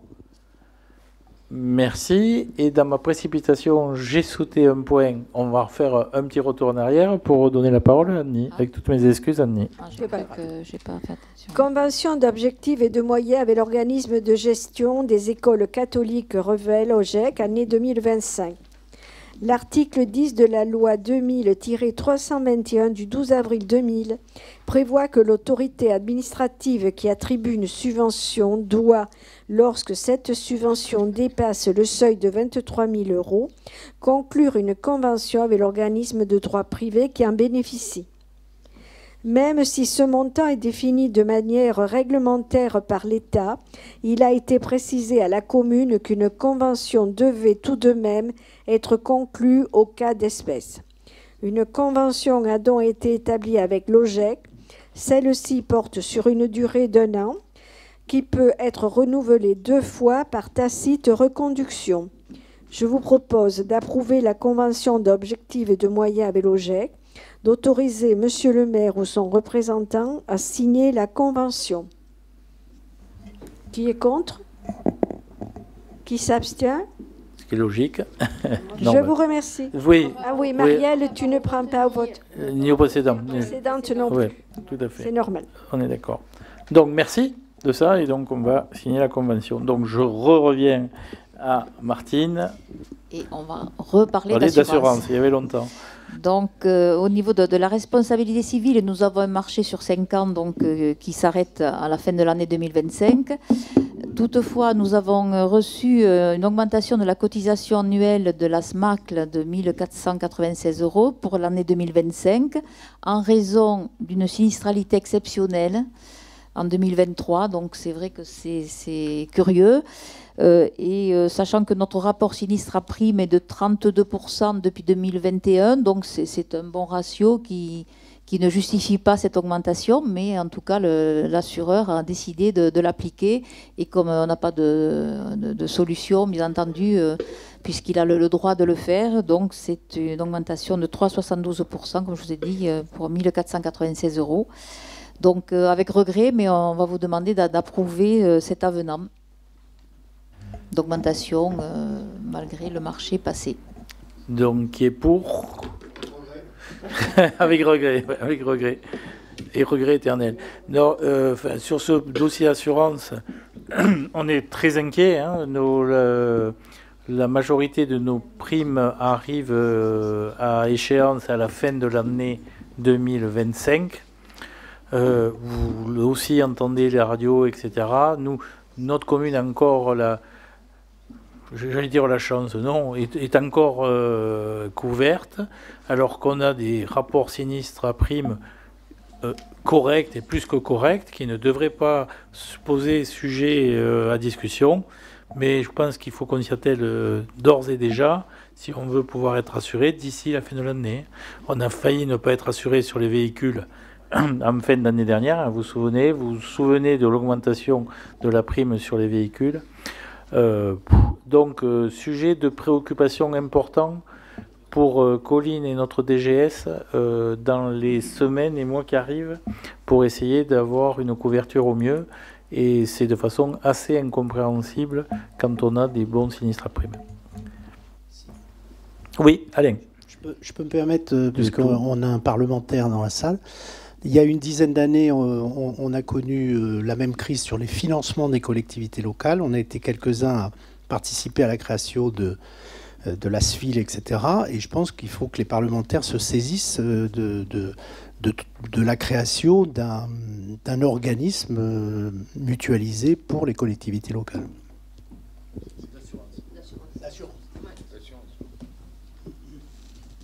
Le message est délivré, donc on le lui rappellera. Non, mais c'est un vrai sujet de préoccupation. Hein. Ah mais Castres, vous avez vu, alors je ne sais plus où ils en sont, parce qu'on en a, c'est le côté médiatique. Ils ont arrêté la circulation des bus. Alors je ne sais pas s'ils ont repris ou pas. Ils ont repris, mais par défaut d'assurance. C'est quand même fou, quoi, cette histoire. Donc, c'est Jérôme, c'est ça, si je ne me trompe pas, dans le déroulé? Donc, quelques ajustements sur les travaux de réhabilitation et d'extension des vestiaires du terrain d'honneur du stade municipal. Donc, le 22 juin 2023, le conseil municipal a attribué les marchés des travaux pour les projets de réhabilitation des vestiaires. Et il faut procéder à quelques ajustements sur les lots 1, ce qui est le gros œuvre, lot 3, les charpentes métalliques, et lot 4, plâtrerie. Donc je pense qu'il y a des petites erreurs de chiffres dans le tableau. Pour ce qui concerne le lot 1, il faut prendre des mesures afin de traiter la présence d'amiante et de plomb sur une partie des vestiaires à la suite d'investigations complémentaires, ce qui fait une petite hausse de 0,02%. Par contre, on va réaliser une économie sur le garde-corps des vestiaires qui va être réparé et non pas remplacé, donc une baisse de 26,6%. Et par contre, on a eu une mauvaise surprise sous les tribunes, puisqu'il y avait on a découvert du bois, etc. Donc il faut faire beaucoup plus de placo pour une augmentation de 40,37%. Donc je crois après avoir repris les chiffres, qu'en fait, ça fait une augmentation de 10 600 € sur le marché global. Donc, pour un coût total de 1 248 000 € hors taxes, soit 1 497 000 € TTC, avec des subventions de 672 000 € qui, elles, n'ont pas bougé. Voilà. Donc, si vous êtes d'accord, il faut approuver ces petites modifications liées aux travaux. Si François a des détails à vous donner, peut-être. Oui. Olivier. Oui, quand j'ai vu ce tableau, j'ai sauté en l'air, tu me connais. Il y a du copier-coller, il y a des choses qui ne sont pas très, très cohérentes. Donc j'ai repris tout ce qu'on avait fait en juin 2024 et en novembre 2024 pour trouver les valeurs des avenants, les 1 et 2 sur les différents marchés. Donc on a fait un peu des dos d'âne sur certains lots pour se recaler à 0,02% sur le 1, prendre une petite claque sur le dernier lot. Je tiens à souligner quand même que ce n'est pas noté là, mais le marché primitif est à 1 455 766 €, ce qui fait un différentiel en gros de 40 000 €, 42 000 € par rapport au marché où on est actuellement. Donc c'est un marché qui tourne bien. On avait eu on avait surtout eu des problèmes de mât et de béton à un moment donné. On se faisait beaucoup de soucis sur la surcote de ce marché-là. Et finalement, on a un équilibre relatif avec juste 3% d'augmentation. Mais ça reste cher. Hein, parce que, je veux dire, avec 1,5 million d'euros, c'est important de faire se laver les gens après des efforts de trucs. Mais je reste toujours stupéfait du bon temps de ce lot-là qu'il fallait bien faire parce que nos vestiaires historiques étaient arrivés au bout, etc. Mais globalement, alors on est parti pour 50 ans, j'espère.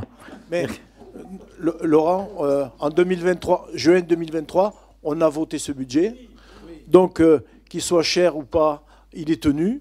Et je tiens à le souligner. Oui, non, mais c'est bien. Mais merci à François qui s'y colle. Et c'est pas toujours facile avec notre maître d'œuvre. Donc là-dessus, non, mais ça reste... Enfin, honnêtement, on n'a pas fait un château, on n'a pas fait un immeuble, on a fait des vestiaires pour se laver les gens.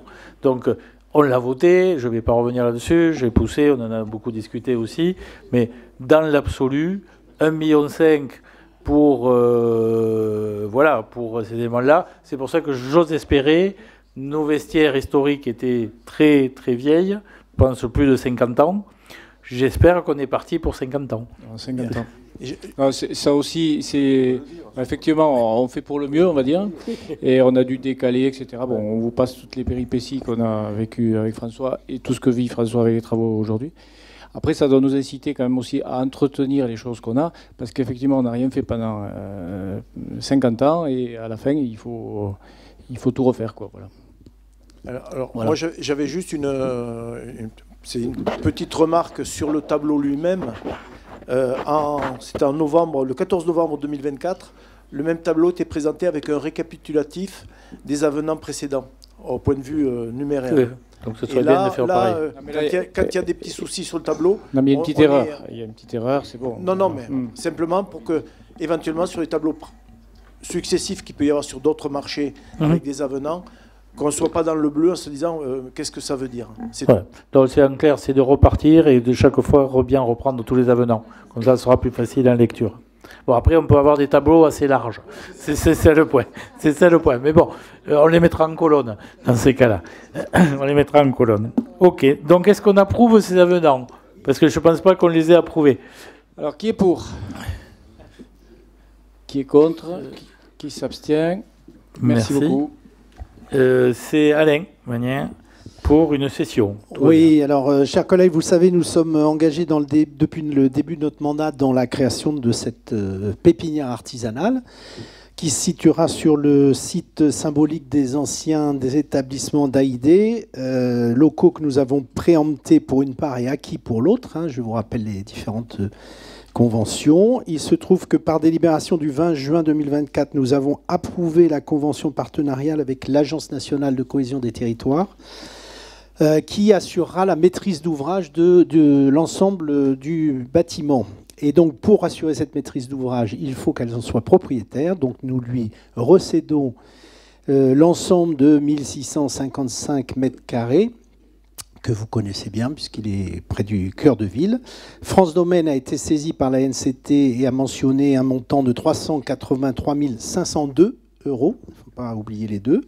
Hors frais pour cette cession. Et donc, ah oui, alors, donc ce prix, étant entendu que ce prix tient compte effectivement d'une subvention d'État qui a été reçue par la commune au titre du fonds Friche. Il nous est donc proposé, ou il vous est donc proposé, d'approuver la cession de l'ensemble immobilier donc, qui est situé au 3 avenue Roquefort, cession à la NCT pour le montant que je viens de citer, hors frais, conformément à l'avis de France Domaine, et ensuite d'autoriser monsieur le maire ou son représentant à signer l'acte notarié à intervenir et toute autre pièce nécessaire à cette cession. Les frais d'acte seront également pris en charge par la NCT. Voilà. En clair, on revend au prix qu'on a acheté, moins déduction faite des subventions qu'on a reçues de l'État. Voilà. Ce qui est normal. Les fonds friches, les fonds restructuration qu'on était allé chercher, donc on le vend au prix net de revient à la commune. Donc opération blanche. Est-ce qu'il y a des questions? Olivier? Qui est pour? Qui s'abstient? Merci. Contre? Merci. Bon, et juste dire deux mots, que le projet avance bien. Tu veux le commenter un petit peu, le projet? Et où est-ce qu'on en est du projet? Nous allons avoir en avril prochain, là, dans 8-10 jours, la sélection, puisqu'on est un certain nombre d'entre nous au jury. Et pas que nous, hein, il y a aussi ébénistes et créateurs, etc. Donc un jury très à la fois élu et professionnel, sélection du candidat, puisqu'on aura les 3 présentations. On a eu un premier projet où il y avait 37 candidats, ou 27 candidats. Donc c'est vraiment des projets qui intéressent les professionnels, parce que ça sera un projet phare quoi, hein, pour quelqu'un qui y participe. Donc on en a choisi 3 et on aura le bilan des 3 d'ici une quinzaine de jours et le choix à faire. Voilà. Donc enclenchement ensuite des travaux, j'espère, avant la fin du mandat. Au moins la première paire. Je pense que, oui, je pense qu'on y sera. Et puis ça aura permis de réhabiliter ce qu'on appelle une friche, et une friche à l'intérieur de notre ville. Donc plutôt une belle opération. Et je rappelle, c'est quand même fait pour donner des locaux à des jeunes qui sortent de nos centres de formation et peut répondre à leurs besoins de manque de locaux. C'est ça l'objet initial. Et de les faire rester, ça va mieux en le disant, mais c'est quand même l'objet, c'est de recréer notre tissu artisanal tel que là-dessus, et qui se met en prolongation avec l'aide au loyer des artisans d'art, etc. Modification, c'est Annie. Modification du règlement des accueils de loisirs associés à l'école qui est l'ALAE. Dans le cadre du fonctionnement du service périscolaire et à la suite d'un bilan avec les agents et les parents effectué depuis la rentrée 2024-2025, il est envisagé de modifier le règlement de service de l'ALAE. Dans le précédent règlement, l'article 5.2 mentionnait une majoration de 50% du prix initial en cas de présence non réservée sur un temps périscolaire. Il est proposé pour des facilités techniques de majorer ce type de présence selon les modalités suivantes. Présence d'un enfant sans réservation préalable sur le temps méridien, plus 2 €. Et présence d'un enfant sur un temps périscolaire matin ou soir, plus 0,50. Le projet de règlement a été transmis avec l'ordre du jour, dont vous avez dû en prendre connaissance. Je vous propose d'abroger le règlement de l'ALAE à partir du 28 avril 2025, d'approuver le nouveau règlement avec une prise d'effet à cette même date. Le règlement sera disponible sur l'espace famille, le site internet de la commune, et adressé à chaque représentant légal de l'enfant scolarisé au moment de l'inscription via leur messagerie ou, à défaut, remis à main propre. Des questions? En clair, on se facilite la vie parce que les 50% avec les quotients familiaux, etc., c'était ingérable, quoi. Tout à fait. C'est ça l'objet du changement. Qui est pour? Merci. Je vous remercie. Déclassement. Donc, par délibération du conseil municipal du 14 septembre 2023, la commune a engagé une procédure d'aliénation d'un chemin rural situé sur la zone d'activité de la Pomme en vue de la cession à la CEPS, dont le siège social se trouve 18 avenue Marie Curie. Pour mémoire, l'entreprise de CEPS a sollicité l'acquisition de ce chemin rural qui coupe en deux ses installations et qui représente un obstacle au bon fonctionnement de l'entreprise dont les activités relèvent des installations classées. La valeur vénale du chemin rural d'une emprise d'environ 1200 m² ainsi que de la parcelle cadastrée ZY 127 de 273 m² à usage de fossé a été estimée à 13 500 € par France Domaine. Conformément à l'article L 171 du Code rural, M. le maire a diligenté par arrêté d'enquête publique préalable à l'aliénation de ce chemin rural.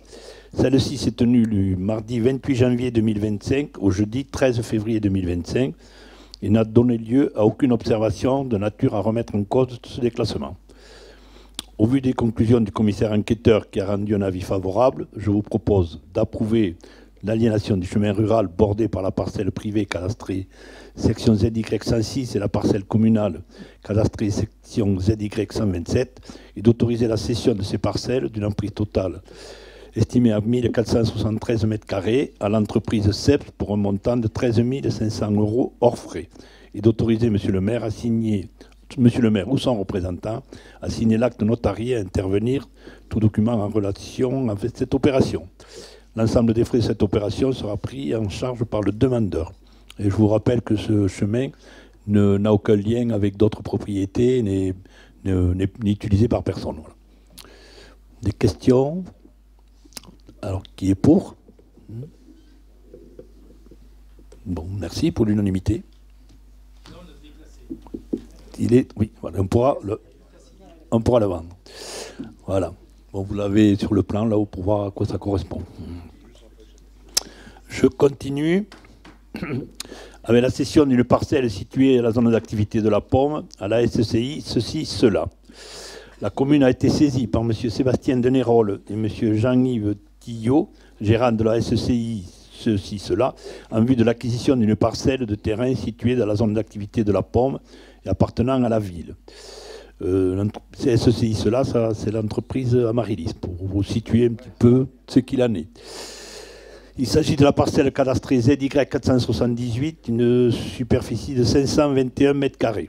Cette acquisition permettrait à la SCI cela d'obtenir un accès à leur parcelle par l'allée Nicolas Appert et d'envisager un aménagement indépendant de l'accès situé 17 chemin de la Pomme. En date du 6 mars 2025, France Domaine a estimé la valeur vénale de cette parcelle à 6 800 € hors frais. Il faut noter qu'une servitude de passage et de non-édificandi sera consentie par l'acheteur pour permettre l'accès au réseau d'eau potable, eau usée et eau pluviale. Compte tenu de ces éléments, je vous propose donc de procéder à la cession de cette parcelle pour un montant de 6 800 € hors frais, conformément à l'avis de France Domaine, et d'autoriser M. le maire ou son représentant à signer l'acte notarié et tout document nécessaire à cette décision, étant entendu que les frais relatifs à cette cession sont pris en charge par le demandeur. Vous avez des questions particulières? Oui. Des questions? Non, là aussi. Bon, non, alors qui s'abstient? Voilà. Qui est contre? Tous les pour. Tout le monde est pour. Merci. Merci.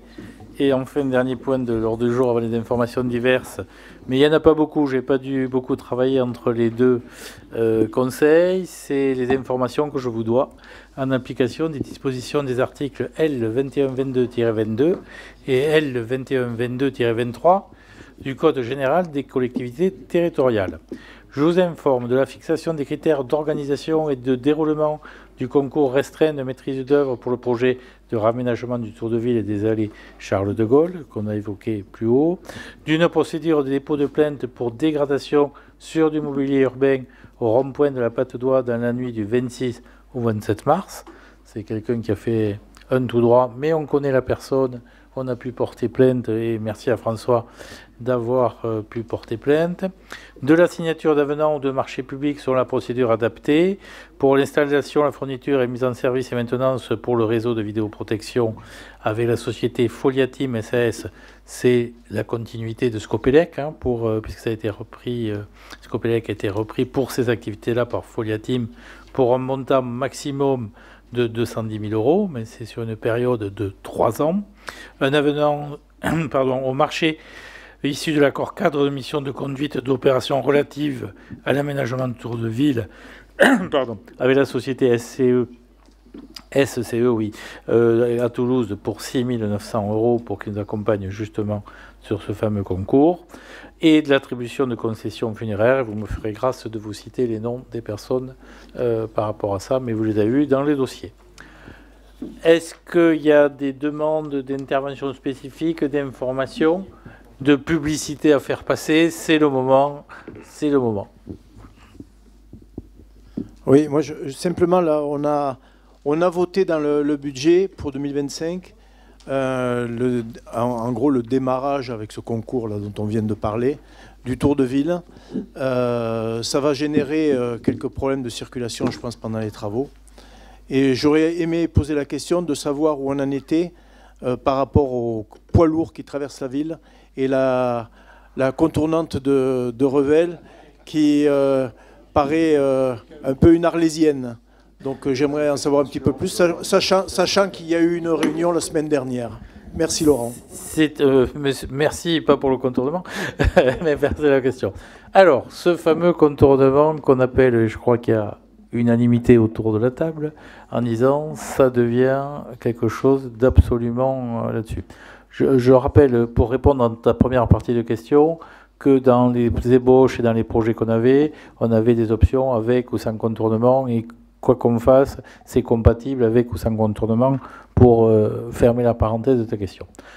Sur le contournement, la position du conseil départemental, et je ne pense pas le déformer, est de dire nous ne sommes pas en position de supporter ce dossier, au terme support là-dessus, non pas pour des raisons financières, mais pour des raisons réglementaires qui font, puisque c'est les raisons, que les services de l'État ne nous autoriseront jamais à passer par les tracés envisagés.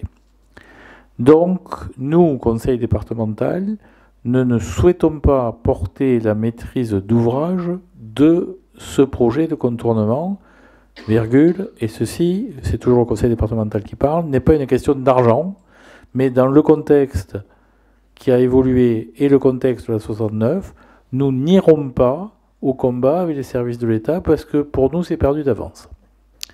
Je pense que je résume à peu près correctement la position du conseil départemental. Donc, si vous voulez y aller, on vous délègue la maîtrise d'ouvrage et débrouillez-vous. Je vais être beaucoup plus grossier, je me suis rattrapé à temps. Débrouillez-vous. Vous imaginez si le conseil départemental ne se sent pas capable, je vois difficile pour notre ville de prendre cette maîtrise d'ouvrage. Une fois qu'on a dit ça, que faisons-nous, que faisons-nous pas? Moi, je pense qu'au stade de nos années, il va falloir peut-être mobiliser notre population. Le point de difficulté important, et c'est comme ça qu'est tombé ou qu'est bloqué le dossier de la 69, c'est sur la démonstration de l'intérêt public majeur. C'est-à-dire, j'arrive à démontrer que ce projet-là répond à une problématique majeure pour notre population. Il se trouve, et c'est pas moi qui fais des lois, que la pollution sonore, bruit atmosphérique n'apparaît pas être un problème public majeur. Nous avons la chance, et je le dis, d'avoir assez peu finalement d'accidents par rapport au trafic insupportable de ce tour de ville et des poids lourds en particulier. Donc dans toutes les études, les impacts des nuisances des trafics sont tenus pour rien du tout. Donc, arriver à démontrer l'intérêt public majeur, et on l'a bien vu sur la 69, est quelque chose qui est complexe et compliqué. Et c'est d'ailleurs pour ça que le dernier recours fait par les opposants à la 69 a été fondé sur l'intérêt public majeur non démontré. Donc, il y a plusieurs, enfin, à mon avis, il y a deux voies, si j'ose dire, quand on parle de circulation. Un, je pense qu'un jour ou l'autre, il va falloir que notre population se mobilise pour qu'au moins on soit entendu. Donc, comment on fait, qui le porte, comment on avance, et qui assume ou pas ces éléments-là.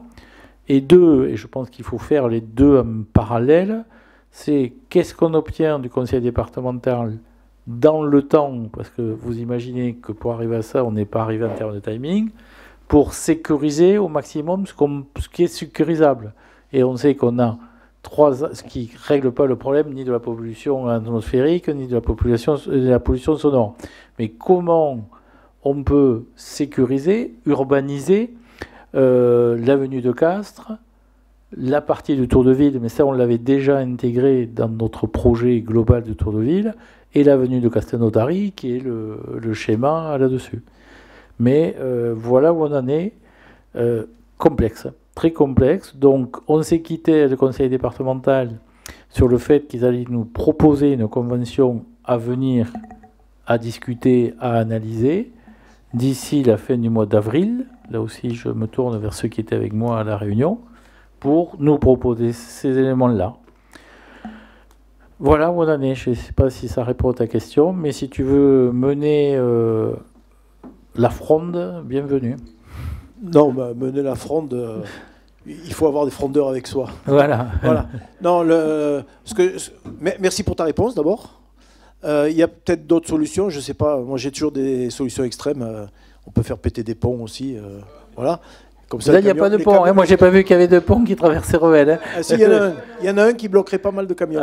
Oui, voilà. Mais il bloquerait plus que les camions, quand même. Hein, je ne suis pas dans la partie du terrorisme, donc je ne ferai pas ça. Non, après, il y a peut-être des solutions médianes. Je ne sais pas. Je ne suis pas dans les chemins qui existent en traverse ou autres, en aménageant, en faisant d'autres aménagements. Je n'ai aucune notion là-dessus. Mais je pense que cette nuisance qui n'est pas prise en compte est monstrueuse sur Revel. On le voit d'autant plus qu'on vient de mettre en sens unique l'avenue du Coude. Et on se rend compte qu'avec les camions et en fonction de l'arrivée sur Patte-d'Oie, ça peut être délicat. Là, tu me fais sourire parce que la mise... J'entends ça tous les matins, hein, mais...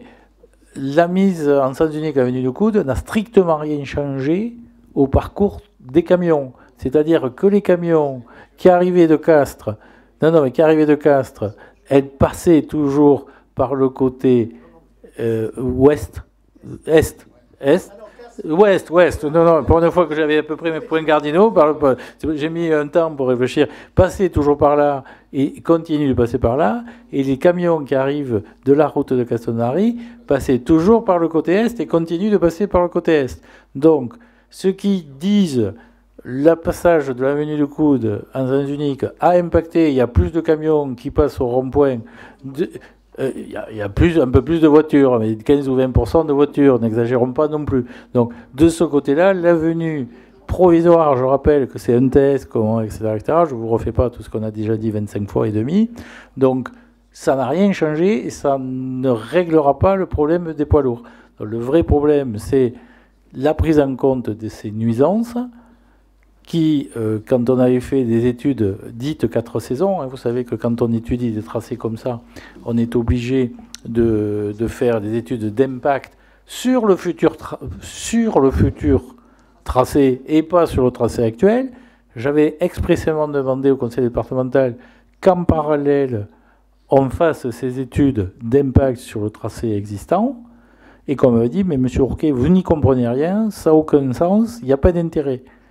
Et au bout d'un an d'études 4 saisons qui ont conclu en disant il y a des zones humides, mais on cherche encore les zones humides, il y a de la faune qu'il faut protéger, on ne l'a pas trouvé, mais éventuellement, on sait qu'elle a pu exister, donc on va faire comme si elle existait, fait qu'on ne va pas aller... Non, mais je ne caricature pas, hein, ce qu'on nous a dit. On ne va pas aller affronter les services de l'État parce qu'on ne se sent pas capable d'aller affronter les services de l'État sur le sujet dans le contexte actuel. Et ça, c'était 6-8 mois avant l'arrêt des travaux de la 69. Vous imaginez aujourd'hui, post à 69. Donc, non, mais ils n'ont pas la volonté politique d'y aller. C'est pas plus compliqué que ça. Donc, comment on arrive à mobiliser cette volonté politique? Je pense qu'il faut mobiliser. Alors, je redis ce que j'avais dit, c'est en Espagne, dans un village, ils étaient embêtés par des traversées. Pendant une journée, la population a traversé un passage clouté. Et en tournant, ils arrivaient d'un côté de la rue, ils repartaient de l'autre, ils arrivaient d'un côté, ils repartaient dessus. Et donc, c'était sans faire sauter des ponts, pour reprendre ton expression, mais ça, au moins, c'est arrivé médiatiquement jusque en France, puisque c'est un fin fond de l'Espagne, et j'en ai entendu parler. Donc, voilà, mais comment on arrive à mobiliser? Mais une fois qu'on a dit ça, le dossier est hyper complexe dans le contexte actuel de la 69. Il ne faut pas se mentir non plus. Donc moi je pense que, et on a eu un débat là aussi au bureau municipal, est-ce qu'il faut ne rien faire, attendre ça et attendre les résultats de notre mobilisation générale, ou est-ce qu'il faut dans le même temps, comme disait l'autre, commencer à essayer de pousser quelques pistes pour au moins sécuriser ce qu'on peut sécuriser? C'est la question qu'on s'est posée il n'y a pas si longtemps que ça. Oui, mais moi je voudrais préciser une chose. C'est vrai qu'on a participé à l'étude, on y travaille depuis 10 ans de façon quand même précise et ferme. C'est vrai qu'ils ont trouvé des libellules en 2017 quand ils ont fait la première étude environnementale et qu'elles n'y sont plus aujourd'hui, mais qu'elles risquent de revenir. Voilà, ça c'est sûr. C'est vrai que la première étude environnementale, il n'y avait pratiquement aucune zone humide sur les tracés. Ces tracés ils n'ont pas changé. Aujourd'hui, il y a 80% du territoire que l'on traverse qui sont des zones humides. Bon, c'est vrai que l'année dernière il a plu, mais l'année avant, il n'a pas plu du tout. Bon, je veux dire, moi ça me désespère de voir un petit peu cette position. Je sais que cette position, elle est très liée au problème de la 69, complètement, et c'est c'est une position politique du département à cause des problèmes qui se passent sur cette autoroute, qui se sont passés ou qui se passent sur cette autoroute. Et moi, je trouve que c'est quand même un non-sens aujourd'hui de dire nos camions, ben, on est obligé de les laisser passer en ville parce qu'il n'y a pas d'autre solution. Bon, c'est pour ça que j'ai proposé au département, enfin c'est une idée, maintenant après l'idée, il faut la creuser, il faut qu'ils aient la volonté de le faire, et ça, je pense qu'ils ne l'ont pas, c'est sûr. Moi, mon idée, c'était de dire, on utilise au maximum les voiries existantes. En les doublant, il faut les refaire, ça c'est sûr qu'elles ne sont pas calibrées pour faire des routes départementales, du moins des contournements dans ce sens-là. Donc il y a des travaux à faire, mais je veux dire, on a la possibilité d'utiliser un maximum de routes départementales qui existent. En 2 mots, je repars des 5 coins, je vais vers Garevac, il y a une route départementale. Au premier carrefour, on tourne à gauche, on passe devant les gens du voyage, on arrive à Vore, on peut doubler les voies existantes sans passer par des terrains agricoles. Bon, là, par contre, le tour de Vore, je pense que ça, de ce côté-là, il faut faire le tour de Vore, on ne va pas passer dans le village. On fait le tour de Vore, on traverse le Sort plus loin, et on rejoint après la station d'épuration, le chemin de Grandval, on va tout droit, on arrive à la route de Caraman, de Toulouse, on continue tout droit aussi, vers les Terrisses. Au Terrisses, on tourne à gauche, on va vers la zone industrielle, et après, on rejoint la départementale en passant à côté de Saint-Pierre. Donc ça représente 1,3 km de voies nouvelles, 5 km de voies qu'on va renforcer, mais c'est une solution, ça pourrait être une solution, sans qu'on traverse toutes ces zones humides.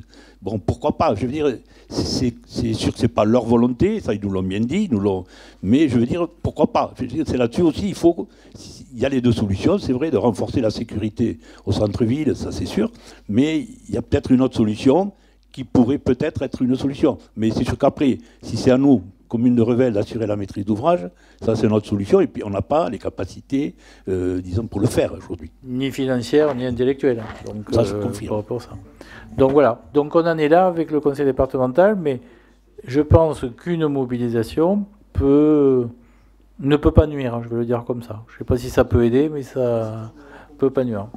Voilà. Bon, on va voir ce que nous dit la Convention qu'il nous propose, mais on a clairement dit, parce que c'était déjà la position du président Vincini il y a 1 an. Je me souviens d'un déjeuner dans les bureaux du conseil départemental où il nous avait déjà glissé prenez la maîtrise d'ouvrage, mais prenez la maîtrise d'ouvrage. C'est-à-dire, moi, conseil départemental, je ne veux pas aller affronter l'État sur votre dossier parce que je pense que je vais perdre. Donc le problème est là. Est-ce qu'on arrive à lui faire changer de position? Complexe. Voilà.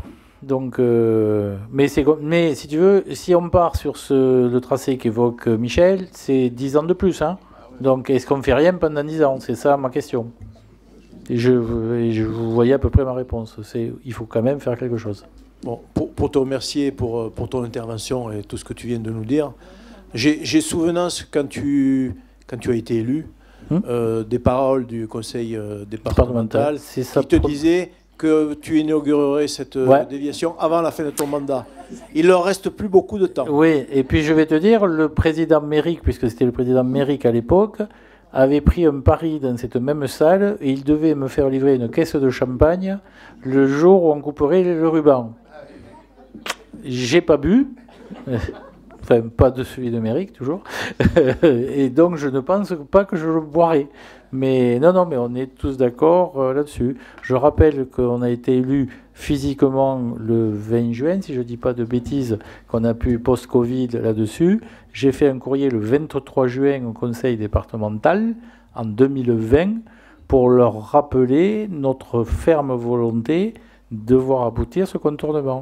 Et tant que je suis sur le conseil départemental, il y avait 2 points lors de l'élection de notre conseiller départemental ou du binôme conseiller départemental, qui étaient 1, le contournement, 2, renforcer la ligne de bus Revel-Villefranche. Je ne commenterai pas davantage, je laisse les 3 points sur ces 2 points-là, qui étaient les 2 points majeurs sur notre secteur porté par le conseiller départemental lors de sa campagne. Et j'aime bien notre conseiller départemental, que ce soit dit aussi. Voilà, donc ce n'est rien de personnel contre M. Gilbert Ebrard, puisqu'il faut appeler les gens par leur nom. Mais je pense que le paradigme, quand même, pour le contournement, a fortement changé. Autre point, GEMA. Oui, donc je veux dire à plusieurs voix. Donc on voulait rappeler que les GEMA démarrent aujourd'hui et tout ce week-end. Conférence sur le Beffroi ce soir au Cinégette. Et un beau programme d'animation, conférence découverte à Revel, également sur et Blanc d'ailleurs. Et à Revel, sachez qu'il y a la visite du Beffroi qui est possible, du chantier du Beffroi, donc samedi après-midi sur inscription. Dans le programme, vous le trouverez. De la chapelle Imara également. Et dimanche, il y aura donc des animations autour du Beffroi, des jeux en bois, des vieux métiers et voilà, et d'autres démonstrations de savoir-faire. Donc un beau week-end, enfin quelques jours de découverte de nos beaux métiers d'art autour de Revel. Oui, avec des visites du Beffroi, etc. Donc je pense que c'est les éléments. D'autres demandes d'intervention? Ben, je ne vous souhaite pas bon appétit parce qu'on ne va pas avoir le temps de manger, pour ceux qui vont se retrouver au Ciné dans 10 minutes. Oui. Vous parliez du contournement. Bon, il y en a un paquet ici qui n'était pas né encore, mais il y a plus de 65 ans. On parlait du contournement et les camions faisaient 12 tonnes. Bon, je vous laisse...